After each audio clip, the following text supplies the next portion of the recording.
Durante la Segunda Guerra Mundial, Hitler no solo pretende conquistar Europa, sino someterla imponiendo su ideología totalitaria y racista, con el fin de garantizar el triunfo final de los arios. Sin embargo, esta hegemonía encuentra oposición desde el principio. En los países ocupados, hombres y mujeres que se niegan a aceptar la fuerza bruta se levantan y resisten. No son más que una minoría que a menudo con medios irrisorios ponen en peligro sus vidas diciendo no al nazismo y haciendo todo lo que pueden por combatirlo. Estos combatientes en la sombra desde las 4 esquinas de Europa nos desvelan la historia excepcional de su compromiso. La resistencia, la organización.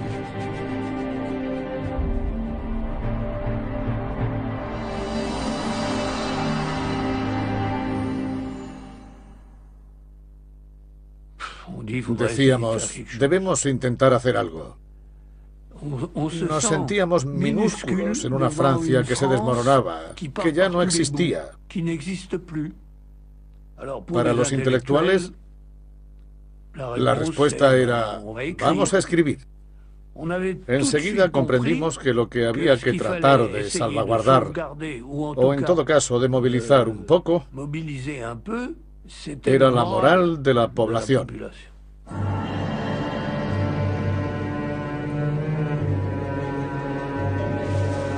1941. Europa occidental parece que será alemana durante mucho tiempo. El porvenir parece nazi. Y la doctrina nacionalsocialista, como si fuese un virus, trata de extenderse por las diferentes capas de la sociedad. La resistencia en este país comienza por el rechazo. Resistir es ante todo no resignarse.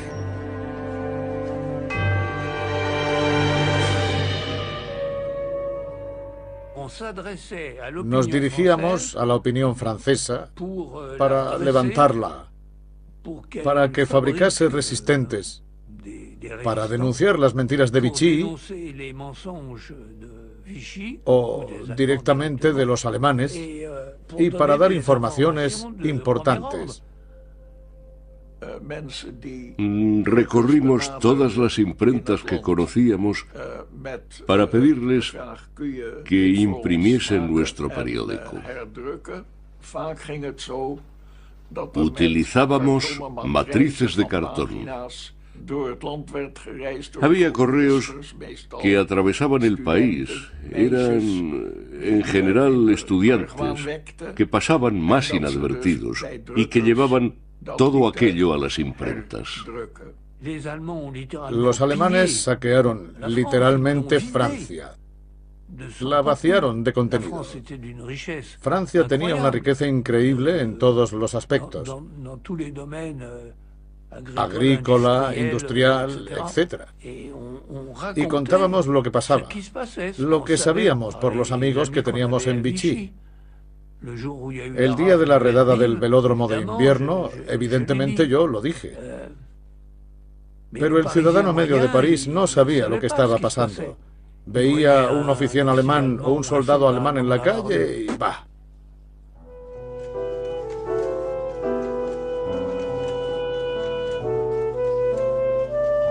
Esta prensa clandestina que aparece en toda la Europa ocupada es una de las primeras manifestaciones del espíritu de resistencia.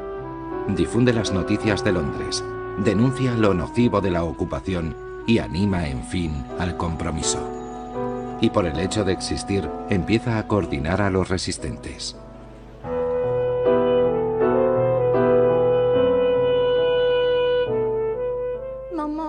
Mi madre encontró a alguien que tenía ejemplares clandestinos de Bélgica Libre y yo iba a dejarlos en los buzones de las direcciones que me decían. Todas las direcciones me las aprendía de memoria, no tenía nada escrito.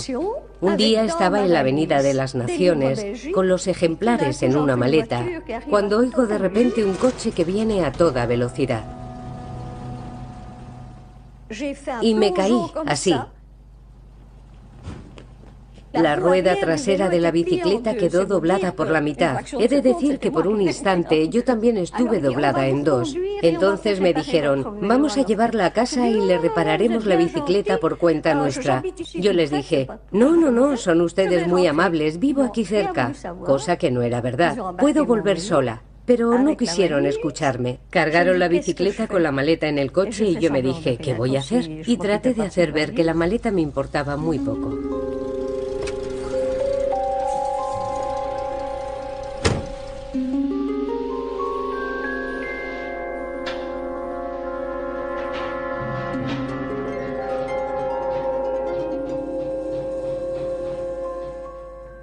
Al dueño del taller le dijeron, vendremos a pagarle mañana a mediodía. Y entonces uno de ellos me dijo, ahora vamos a llevarla con su mamá. Ya les he dicho que yo entonces parecía muy joven. Tenía 17 años, pero no representaba más de 15. Entonces le dije, no, de verdad, estoy muy cerca de casa. Pero no me hicieron caso. Decían que querían dejarme en manos de mi mamá. Así que mi madre me vio llegar con un alemán a cada lado. Yo la vi a través de la ventana y le sonreí abiertamente para intentar explicarle que todo iba bien. Pero debió llevarse un buen susto.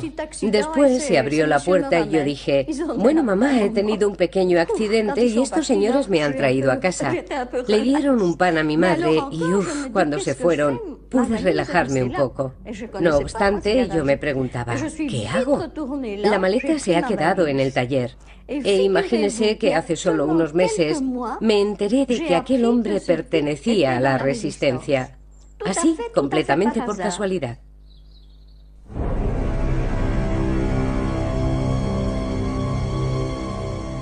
La resistencia civil va a dar un giro particular en Noruega, donde Vidkun Quisling, el ministro presidente impuesto por los alemanes, implanta un programa de nazificación de su país.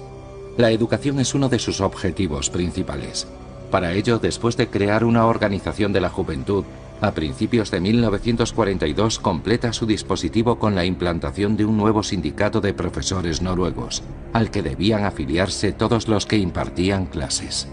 Este sindicato debía convertirse en una organización piloto que prepararía la construcción de un Estado corporativo de tipo fascista, base de la nueva Noruega. La gran mayoría de profesores respondió con una carta en la que cada uno declaraba rechazar por razones de conciencia su adhesión al nuevo organismo. 2 o 3 semanas después, yo tenía que ir al trabajo, a la escuela. Eran las 8:30 y delante de la puerta había un noruego. Era un nazi. Me miró. ¿Estás detenido? Y yo le dije, ¿por qué? No me respondió. Me dijo, tienes 5 minutos para prepararte. Y yo le respondí, ¿para ir a dónde? No me contestó, solo tienes 5 minutos, ni uno más. En marzo de 1942, 600 profesores de la Carta de Rechazo son deportados a Kirkenes, al norte de Noruega, muy por encima del Círculo Polar Ártico. En total, 1.100 profesores noruegos son internados en campos de trabajo. Hay que recordar 2 cosas, nos dijo. La primera, cuando te encuentres con un guardia alemán, ya sea un soldado de segunda clase o un oficial, tienes que quitarte la gorra. Nos habían dado gorras y trajes de presos. Hay que quitarse la gorra a 3 pasos de él y ponérsela 5 pasos después, no más lejos. Eso hay que hacerlo. Si no lo haces, te golpearán. Otra cosa, cuando vayas al trabajo, siempre hay que estar encorvado. Si mantienes la espalda recta, te golpearán.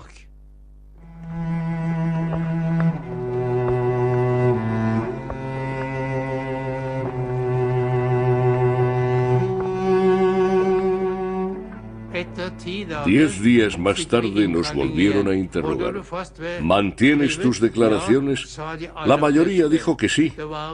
Creo que había unos 12 de más edad. Fue muy duro para ellos y comprendo muy bien que, estando rotos física y psíquicamente, bajaran los brazos. Pero de todos los demás, y éramos unos 600, ninguno se doblegó.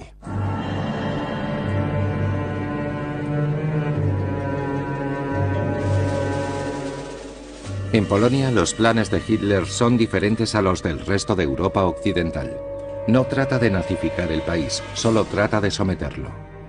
Tras eliminar a los intelectuales en los primeros meses de la ocupación, llega el turno de cerrar liceos y universidades. Para los polacos, resistir es ante todo preservar su identidad. No nos enseñaban ni historia ni literatura polaca. La enseñanza se limitaba a unos conocimientos básicos, simplemente para que pudiéramos trabajar más tarde para los alemanes. Como aprender a contar hasta 100, por ejemplo. Ahí nos quedábamos. Era un programa escolar totalmente limitado.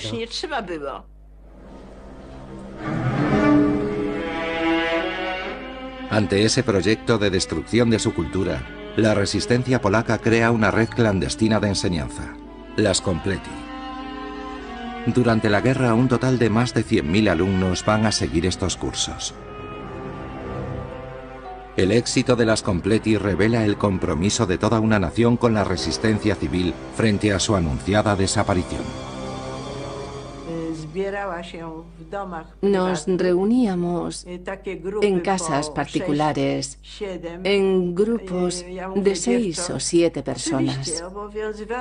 Por supuesto, teníamos cuidado de no entrar todos a la vez, para no llamar la atención, sobre todo del portero, porque a menudo los porteros recibían la visita de los alemanes, que les interrogaban. Primero llegaban las chicas y los últimos los profesores. Estaba terminantemente prohibido llevar libros.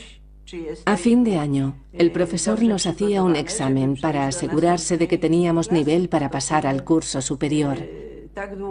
Hay que tener en cuenta que gracias a estos cursos clandestinos pudimos terminar el bachillerato.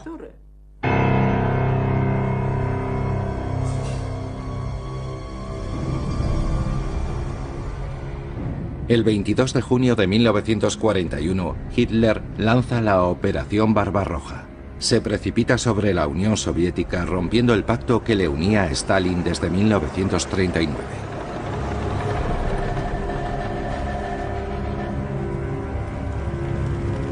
La directiva Barbarroja ordena a las tropas alemanas una total carencia de piedad.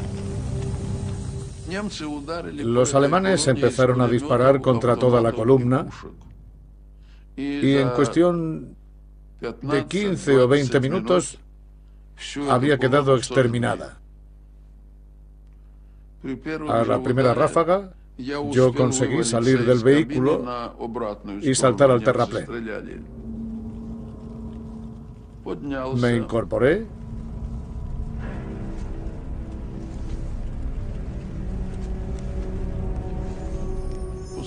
miré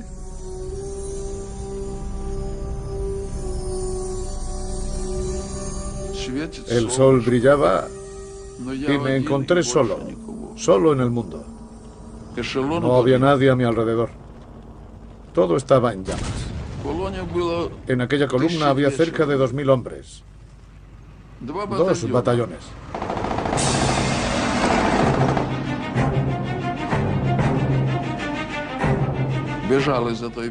Me refugié en un bosque y allí encontré a 11 personas.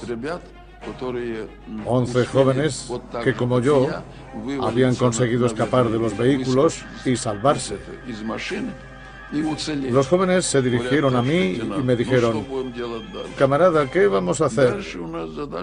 Y yo les dije: solo podemos hacer una cosa, volver a incorporarnos a nuestro ejército. Pero nada más acabar de decir eso, empezaron a disparar sobre nosotros armas automáticas, primero a mi derecha, después a mi izquierda. Entonces comprendí que los alemanes habían decidido limpiar el bosque para que nadie pudiera salir vivo de allí. Entonces vi que por allí había juncales y que tal vez pudiéramos escondernos entre ellos. Y que los perros llegarían hasta el agua, pero que no podrían pasar de allí. Desgraciadamente, era un cálculo muy infantil. Estuvieron disparando mucho tiempo y nosotros estuvimos más de 2 horas bajo los juncos. Después llegó la noche. Los alemanes ya no disparaban. Se fueron, abandonaron aquel lugar. Salimos de aquel terreno pantanoso, pero ya solo quedábamos 4. Todos los demás habían muerto.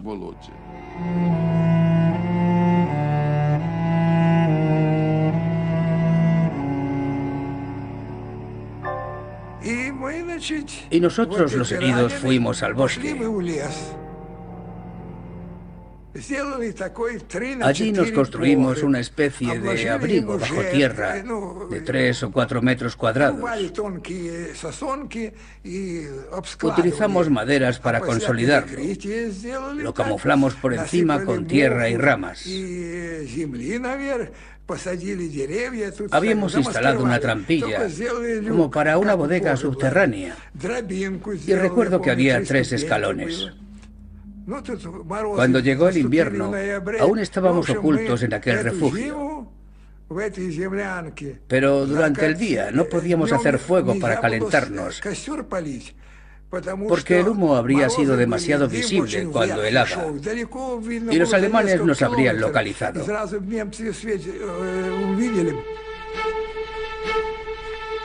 Estos escapados, estos restos del destrozado ejército rojo, perdidos en medio de las líneas enemigas, se esconden en los bosques y sobreviven como pueden. Son estos elementos dispersos los que van a constituir poco a poco el núcleo de los futuros partisanos. Pero por ahora, en este mes de junio de 1941, el rodillo alemán sigue su avance. En 18 días da un salto de 450 kilómetros al interior del país. Hace 300.000 prisioneros. Conquista Letonia, Lituania, Bielorrusia y una parte de Ucrania.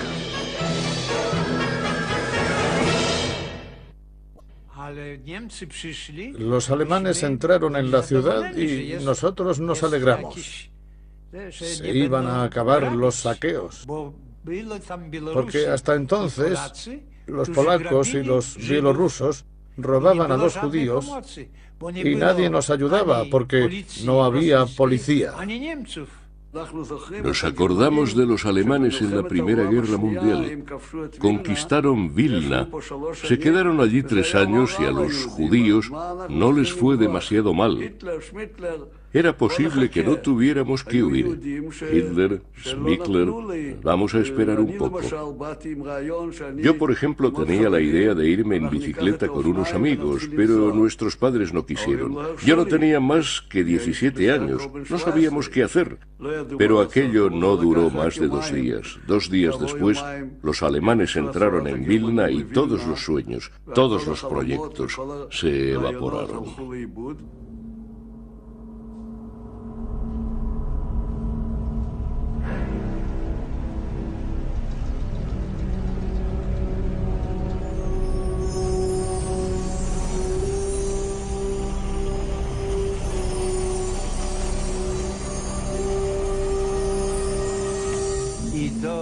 Llegaron a casa 2 oficiales, delante de nuestra casa. Eran de las SS. Lo revolvieron todo. Buscaron por todas partes y encontraron 10.000 zlotys en monedas de plata. Se llevaron los zlotys de plata, algunos relojes y otros objetos. Aquel fue nuestro primer encuentro con las SS. Y al cabo de 2 meses nos anunciaron que 1 o 2 días después nos llevarían al gueto. He de decir que en mi interior sentí un cierto alivio. Al menos se acabaría aquel horrible período en el que se detenía al azar a las personas en la calle, se las despojaba de todo y se las asesinaba. Ahora al menos estaríamos en un gueto, todos juntos. Sería duro, pero al parecer los alemanes habían decidido conservarnos con vida. De lo contrario, no habrían necesitado hacer un gueto.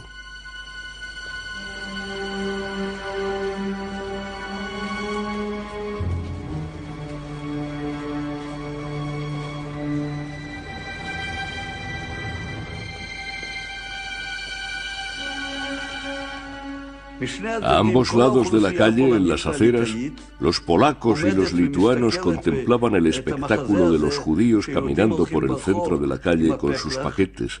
La gente no tenía fuerza y dejaba caer sus pertenencias. Entonces, los gois, los no judíos, los polacos, los lituanos, se peleaban por recoger los paquetes o las maletas que caían. Era horrible, monstruoso.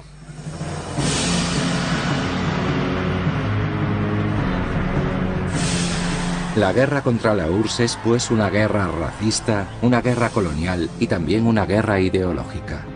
Los nazis quieren extirpar hasta la raíz el régimen bolchevique y exterminar a los responsables comunistas.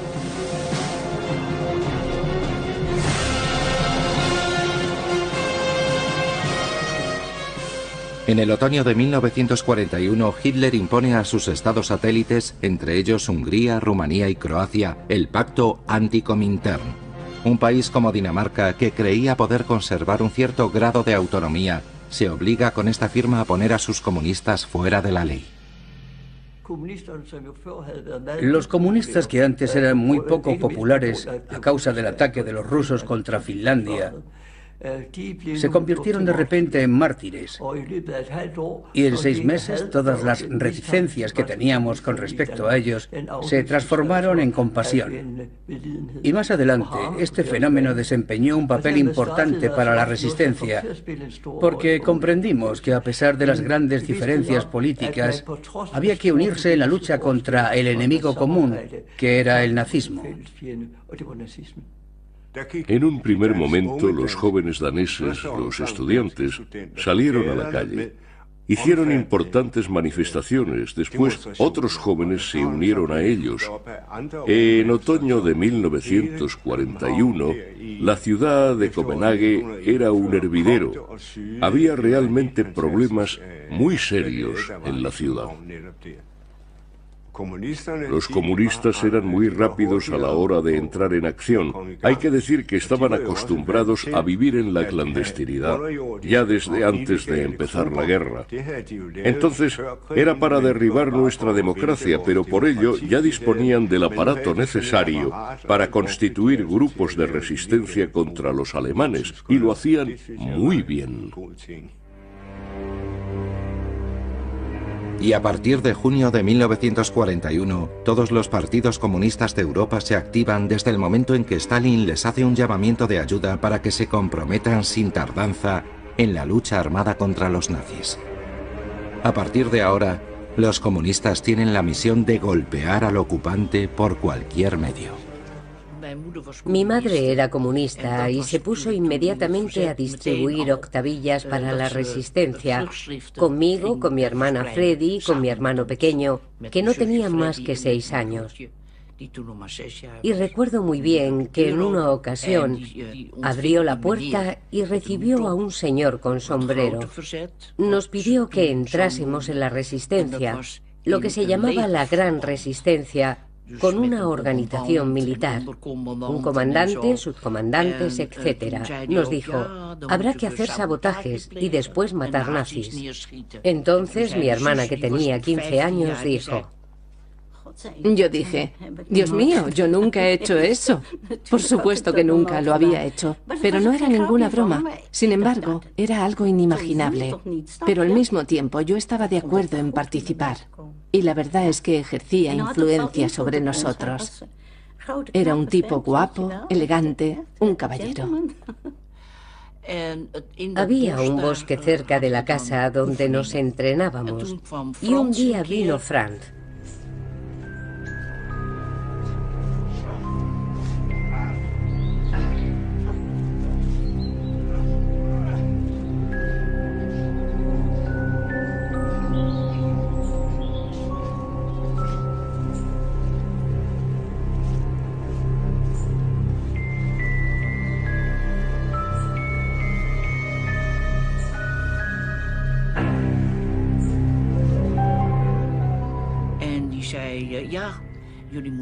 Y nos dijo, dadme la dirección de Karel Moll. Era un judío que no nos parecía buena persona. Pero traicionar, eso no se hacía. Lo habíamos aprendido de nuestra madre. Por otra parte, era la primera vez que veíamos una pistola. Pero como mamá nos había dicho que no había que dejarse intimidar por un nazi, nos defendimos. Se iba a enterar.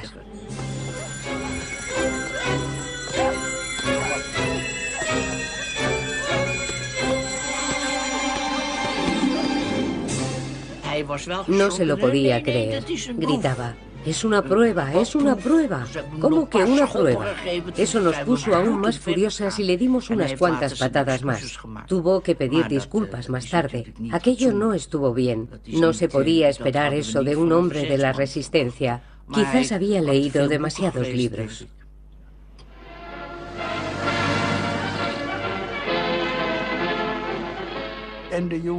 Llegué a París a finales de junio, cuando terminé mi formación. Evidentemente era una experiencia grandiosa.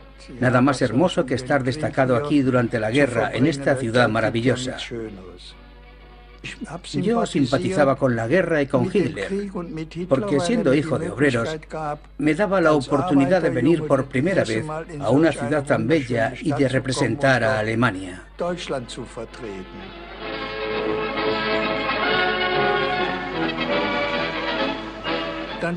En los 15 primeros días fui al peluquero.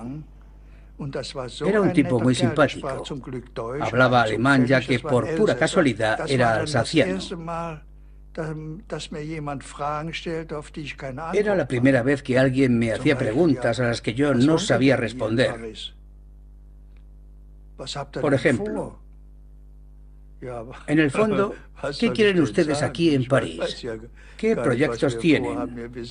¿Qué podía yo responder a eso? No tenía ni idea de nuestros proyectos. Yo era un simple soldado, ni siquiera lo había pensado.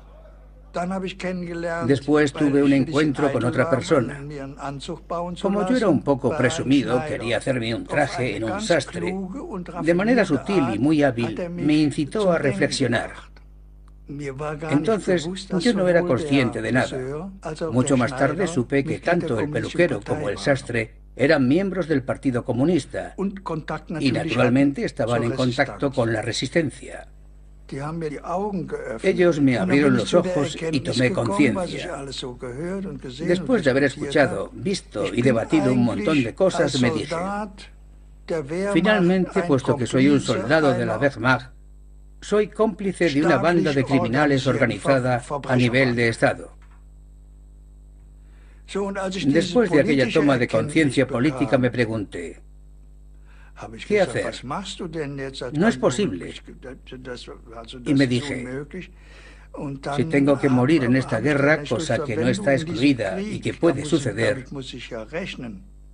en ese caso quiero saber por qué. Y decidí combatir a Hitler.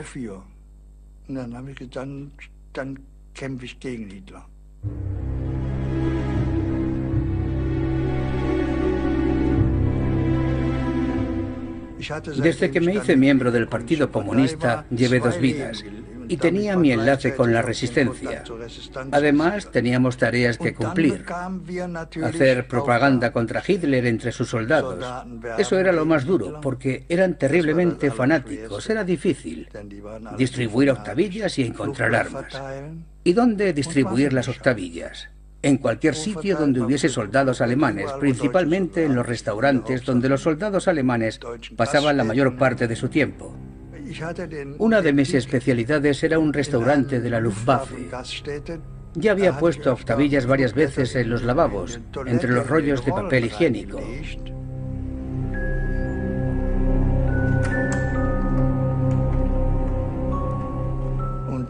Pensé que a los soldados, cuando están en el lavabo, al tirar del papel les podía salir una octavilla, y así tenían tiempo de leerla.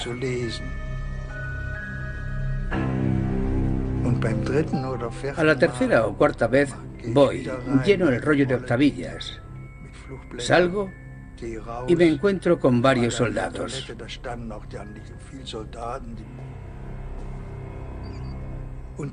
Y de repente uno de ellos Se precipita al cuarto de baño, arranca el rollo de papel higiénico, se me acerca, me coge por el cuello y me dice: «Estás detenido».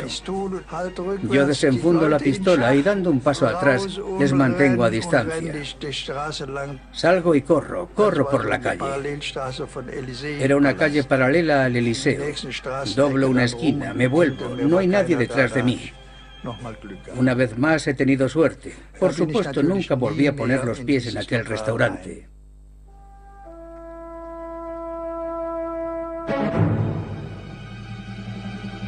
En Yugoslavia, respondiendo de inmediato a la llamada de Stalin, un croata llamado Josip Broz, conocido por Tito, ha formado un comité militar y ha instigado desde el 4 de julio de 1941 la insurrección nacional. Formado en la Guerra de España y en las brigadas internacionales, Tito se va a revelar como un líder fuera de serie y emprende la lucha armada sin ninguna ayuda exterior. La única posibilidad de conseguir armas era hacer emboscadas o atacar pequeñas guarniciones. Había muertos, por supuesto. Se puede decir que para nosotros el enemigo era nuestro proveedor de armas, pero también de calzado, uniformes, etc. No había otra fuente de aprovisionamiento posible.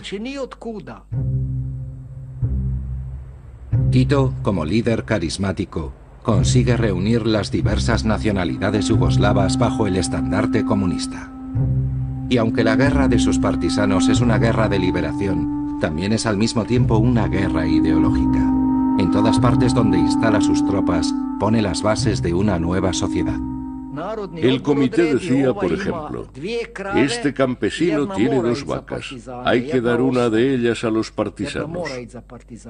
Otro tenía 3 y tenía que dar 2. Pero el pueblo no protestaba.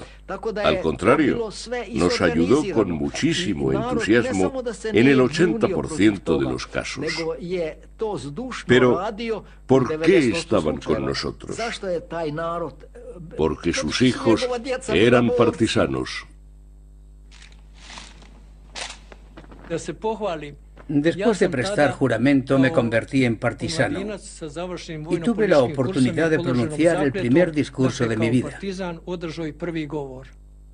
Ya no recuerdo los detalles del discurso, pero sé que repetía con frecuencia: el fascismo negro ha tomado a nuestro país como rehén y tenemos que combatir contra él. En realidad yo repetía cosas que había oído a nuestros profesores durante la preparación político-militar. Estábamos muy orgullosos. Éramos jóvenes convertidos en partisanos. Habíamos recibido la boina con la estrella roja. Desde el comienzo, enseñamos a leer y escribir a un buen número de nuestros combatientes que eran analfabetos. Algunos de ellos no habían ido ni a la escuela primaria. En la época del Reino de Yugoslavia había entre un 70 y un 90% de iletrados. Teníamos que explicarles bien claro que si ocupábamos un pueblo, no había que robar nada a sus habitantes. Entonces éramos jóvenes y ese juramento tuvo un gran impacto sobre nosotros, quizá más sobre nosotros que sobre los viejos. Nos decíamos que el juramento era algo muy importante y muy serio, que después de haber prestado juramento uno ya era soldado y no se podía volver atrás. Fue realmente un tiempo muy hermoso. Esta organización era ejemplar. De no ser así, verdaderamente habría sido imposible conseguir nada. Como luchar con las manos desnudas contra los carros, contra la artillería pesada. Era nuestro verdadero secreto para luchar contra los criminales que mataban con la sonrisa en los labios. Esa fue la razón de nuestro éxito. crear aquella solidaridad entre nosotros.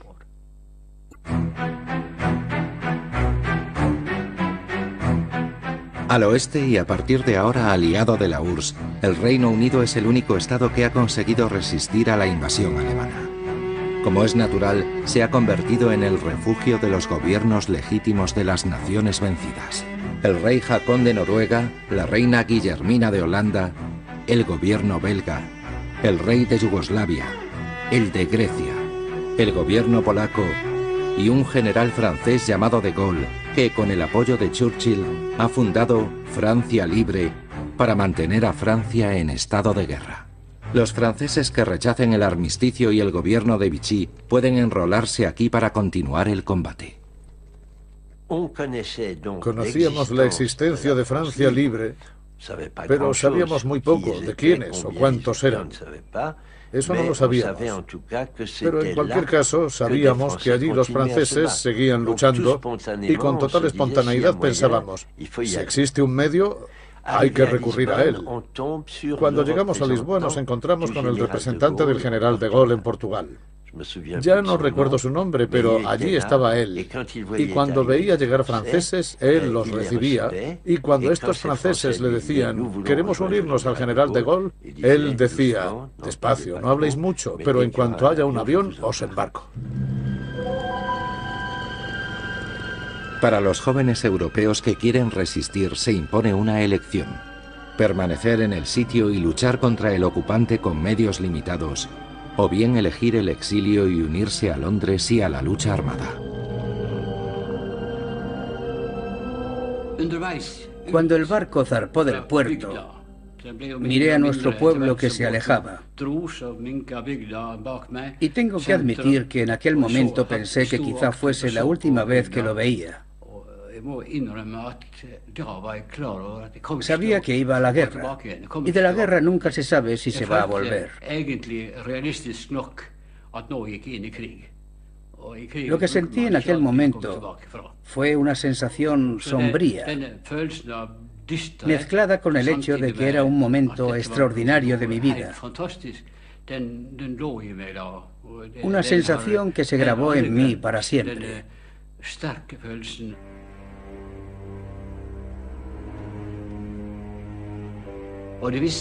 Suponíamos que nos iban a recibir con los brazos abiertos, pero primero sufrimos interrogatorios. Nos impresionó la seguridad británica.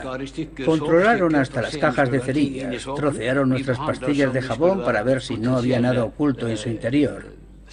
Nos trataron como espías en potencia, pero nosotros lo apreciamos.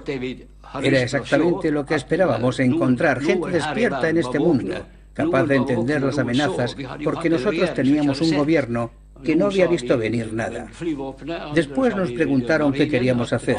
Unos escogieron la aviación, otros la marina y otros la infantería. A los ingleses les habría gustado que algunos de nosotros se quedasen directamente con ellos. Pero cuando les decíamos, como en mi caso, no, lo que yo quiero son las fuerzas francesas libres, nos decían, bueno, vamos a ver, empezaremos por examinar su situación.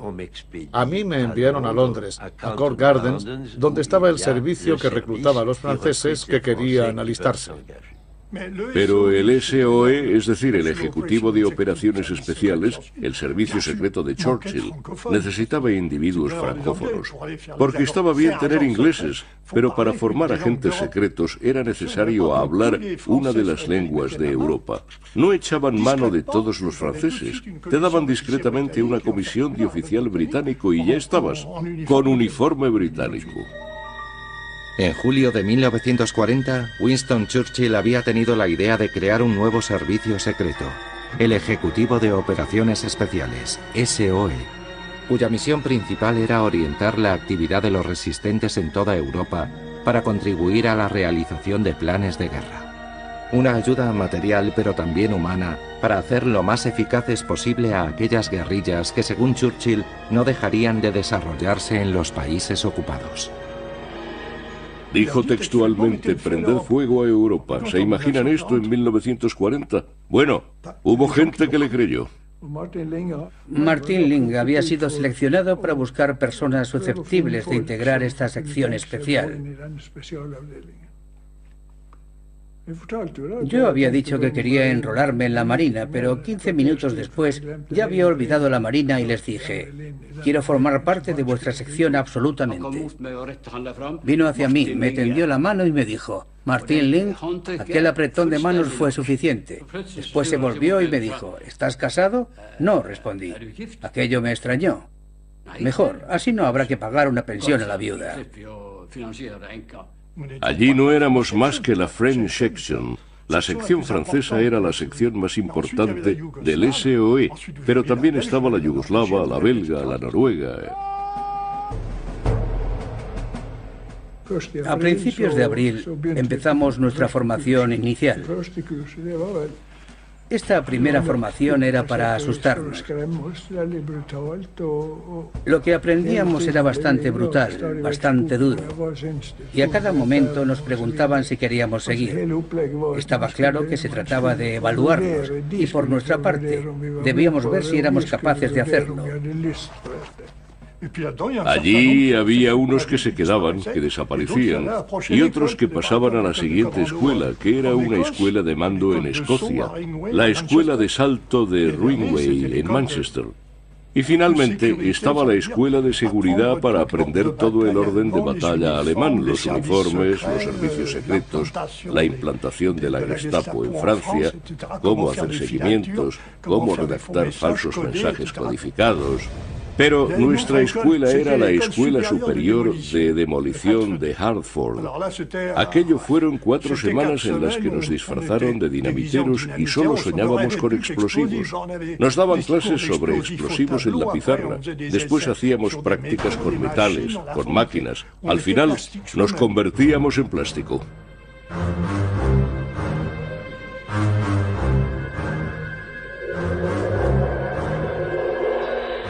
En octubre de 1942, el SOE prepara por primera vez una operación de sabotaje de gran envergadura que debe apoyarse en la resistencia local. Un grupo de agentes compuesto de griegos, ingleses y neozelandeses despega hacia Grecia, ocupada por los alemanes y los italianos. Su misión: hacer saltar el viaducto de Gorgopótamos, en la línea Salónica-Atenas. Por esta vía de ferrocarril pasa el 80% del avituallamiento destinado a las fuerzas alemanas en África.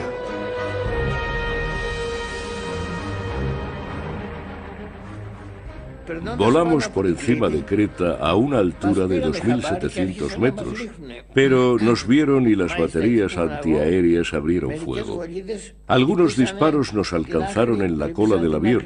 Subimos entonces a 3.600 metros y desde esa altura se veía toda Grecia, hasta las islas Jónicas, Turquía y su litoral al claro de luna. Era ciertamente un espectáculo maravilloso que siempre recordaré.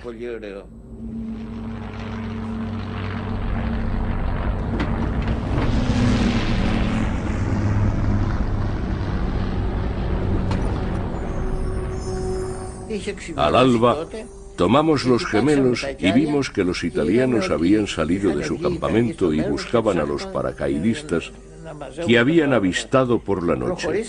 Nosotros avanzamos hasta un pequeño pueblo. Nos recibió el presidente de la comunidad, que nos permitió dormir en la escuela. Y allí vimos llegar a un grupo de lelas. En él estaba Aris Velouyotis. Fuimos los primeros en encontrarnos con Aris Velouyotis. Aris Velouyotis es el jefe militar del Hellas comunista, una de las 2 facciones de partisanos que ocupan el terreno. La otra facción rival, el EDES, está dirigida por el general Zervas, pero no es el momento de luchas intestinas. Ahora se trata de ayudar a los agentes ingleses y de combatir al enemigo común. En 5 días recorrimos 250 kilómetros. La composición y la misión de los diferentes grupos eran las siguientes. Primero, había un grupo con un comandante, Michalis Miridakis, profesor de matemáticas. Su misión: ocupar la parte sur del puente. El segundo grupo estaba bajo el mando del subteniente Papachristou de Ledes. Su misión, el extremo norte del puente. Yo estaba en el grupo de Papachristou. El grupo de destrucción estaba constituido por 4 ingleses del ejército británico y el comandante era el neozelandés Barnes. Y con ellos, claro está, había 5 mulas que transportaban los explosivos.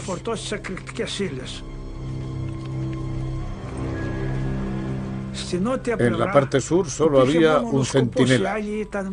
Los otros estaban en el puesto de guardia, durmiendo o haciendo otras cosas.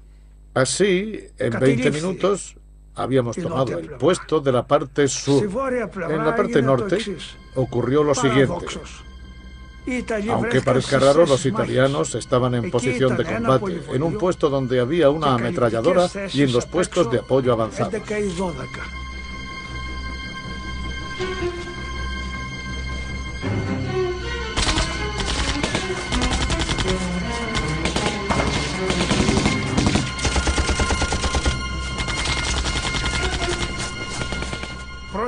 Estos puestos fueron neutralizados en el primer asalto.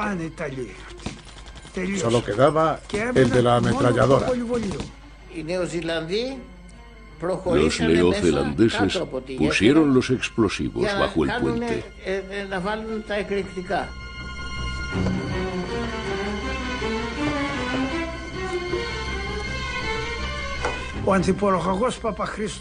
El subteniente Papachristou cambió de dirección para el asalto. Había visto cuál era el punto débil y se dirigió hacia la izquierda. Abrió la alambrada de espino y mirándonos de frente dice: tenemos una vida, vamos a darla en el Gorgopótamos. Y él solo, el primero, pasa a través de la alambrada.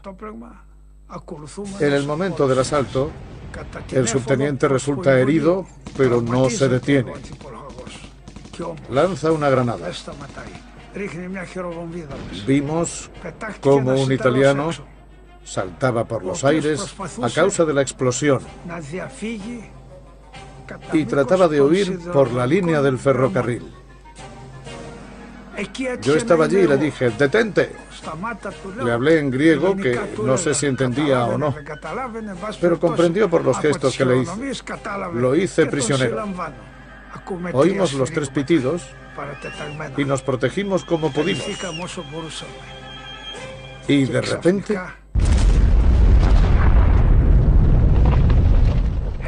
pensé que la montaña se derrumbaba y nos iba a aplastar. Puedo decir que fue como un terremoto. Se veía fuego, humo. Había llamas y trozos de metal fundido que volaban resplandecientes.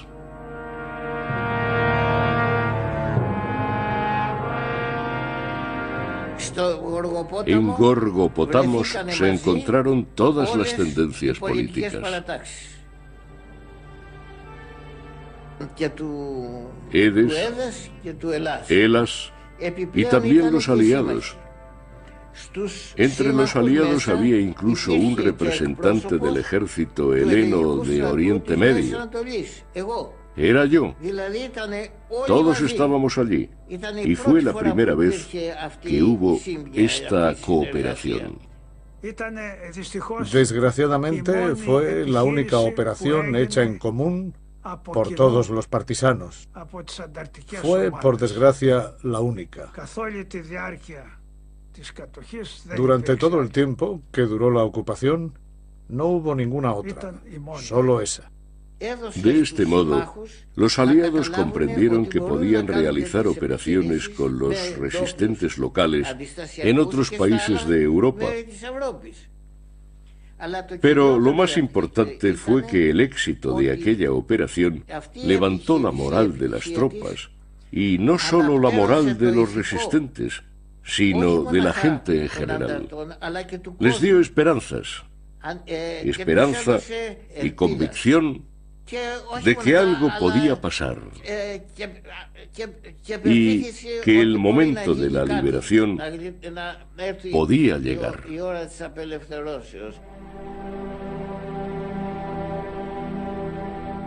Próximo episodio: el combate. Un día me vi envuelta en una redada y les dije, hacer la guerra, pero hacer la guerra contra niños, ¿eh? ¿Y qué me respondieron? Si no quieres que te coman las chinches adultas, hay que aplastarlas con la bota cuando son jóvenes. Había una fila muy larga de gente y se oían disparos. Mi hermano y yo fuimos designados para enterrar a todos los que habían sido fusilados. Habían excavado 2 grandes fosas y en aquellas fosas había 2.500 judíos que habían sido fusilados. Siempre estábamos luchando contra el tiempo. ¿Quién llegará primero a coger a los niños, la Gestapo o nosotros? Yo sabía que había gente en el interior del gueto esperando que yo actuase. La suerte dependía de mí y volví al gueto el 8 de mayo.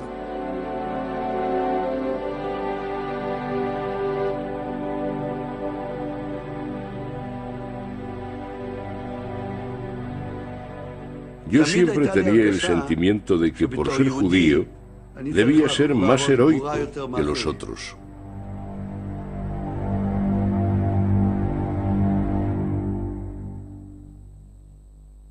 Años, pero no representaba más de 15. Entonces le dije, no, de verdad, estoy muy cerca de casa. Pero no me hicieron caso. Decían que querían dejarme en manos de mi mamá. Así que mi madre me vio llegar con un alemán a cada lado. Yo la vi a través de la ventana y le sonreí abiertamente para intentar explicarle que todo iba bien. Pero debió llevarse un buen susto. Después se abrió la puerta y yo dije, bueno, mamá, he tenido un pequeño accidente y estos señores me han traído a casa. Le dieron un pan a mi madre y cuando se fueron, pude relajarme un poco. No obstante, yo me preguntaba, ¿qué hago? La maleta se ha quedado en el taller. E imagínese que hace solo unos meses me enteré de que aquel hombre pertenecía a la Resistencia. Así, completamente por casualidad.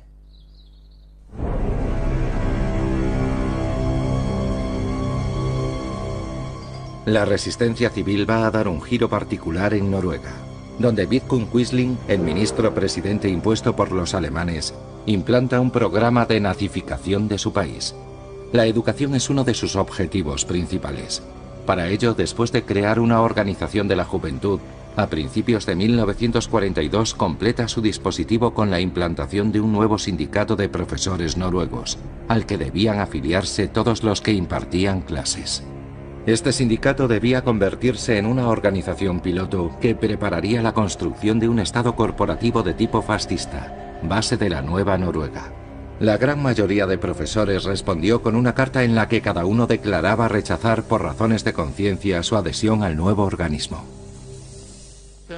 2 o 3 semanas después, yo tenía que ir al trabajo, a la escuela. Eran las 8:30 y delante de la puerta había un noruego. Era un nazi. Me miró. ¿Estás detrás?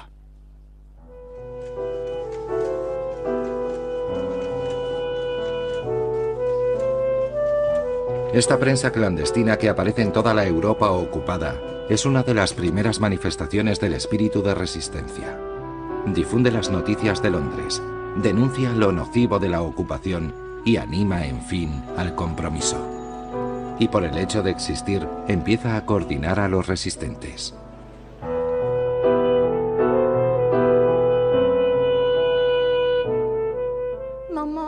Mi madre encontró a alguien que tenía ejemplares clandestinos de Bélgica Libre y yo iba a dejarlos en los buzones de las direcciones que me decían.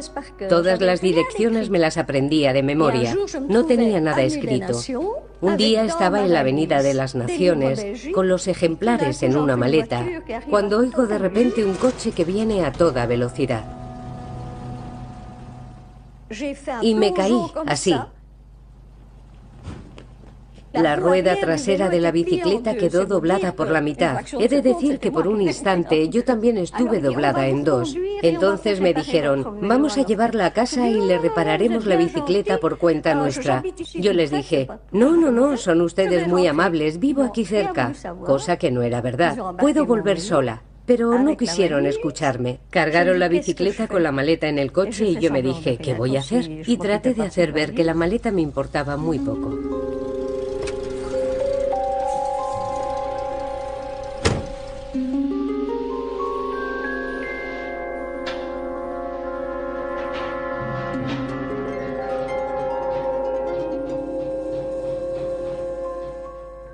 Al dueño del taller le dijeron, vendremos a pagarle mañana a mediodía. Y entonces uno de ellos me dijo, ahora vamos a llevarla con su mamá. Ya les he dicho que yo entonces parecía muy joven. Tenía 17.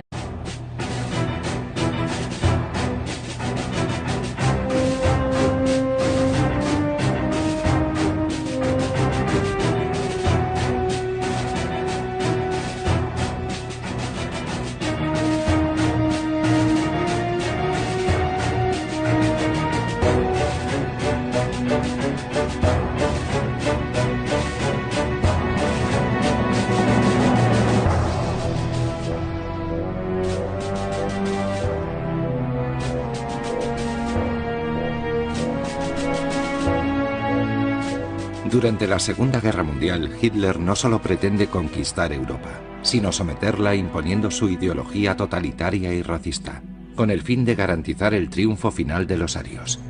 Sin embargo, esta hegemonía encuentra oposición desde el principio. En los países ocupados, hombres y mujeres que se niegan a aceptar la fuerza bruta se levantan y resisten. No son más que una minoría que a menudo con medios irrisorios ponen en peligro sus vidas diciendo no al nazismo y haciendo todo lo que pueden por combatirlo. Estos combatientes en la sombra desde las 4 esquinas de Europa nos desvelan la historia excepcional de su compromiso. La resistencia, la organización.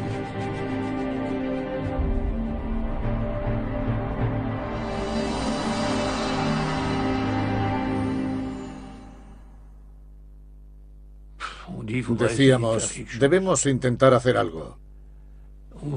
Nos sentíamos minúsculos en una Francia que se desmoronaba, que ya no existía. Para los intelectuales, la respuesta era, vamos a escribir. Enseguida comprendimos que lo que había que tratar de salvaguardar, o en todo caso de movilizar un poco, era la moral de la población.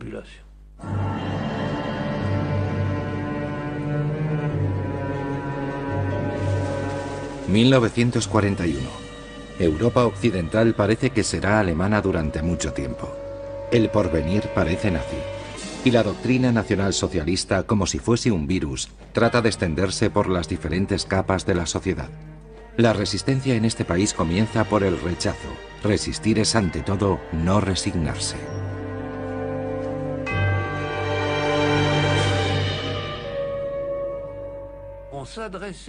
Nos dirigíamos a la opinión francesa para levantarla, para que fabricase resistentes, para denunciar las mentiras de Vichy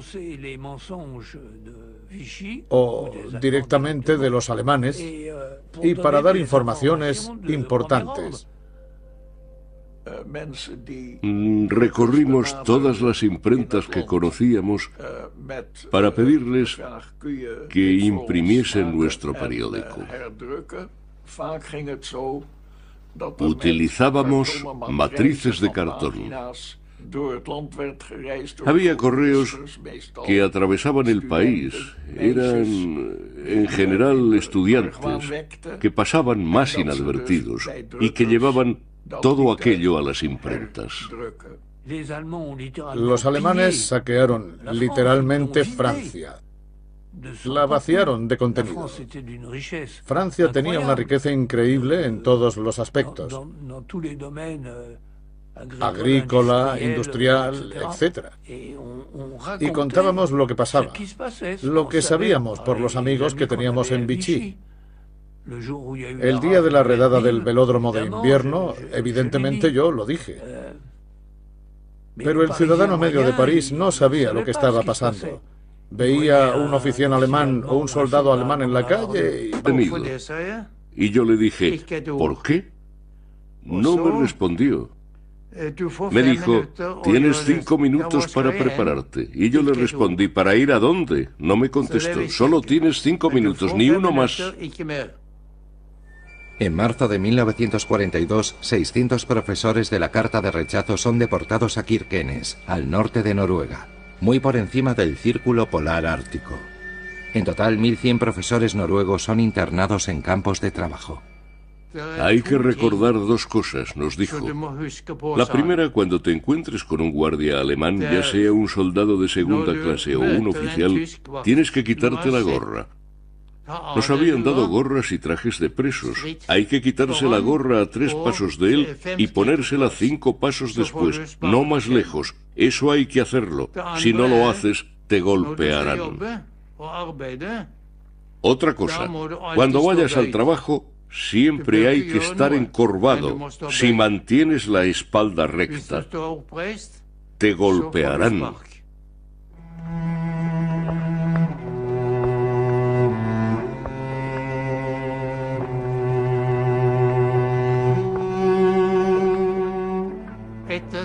Diez días más tarde nos volvieron a interrogar. ¿Mantienes tus declaraciones? La mayoría dijo que sí. Creo que había unos 12 de más edad. Fue muy duro para ellos y comprendo muy bien que, estando rotos física y psíquicamente, bajaran los brazos. Pero de todos los demás, y éramos unos 600, ninguno se doblegó.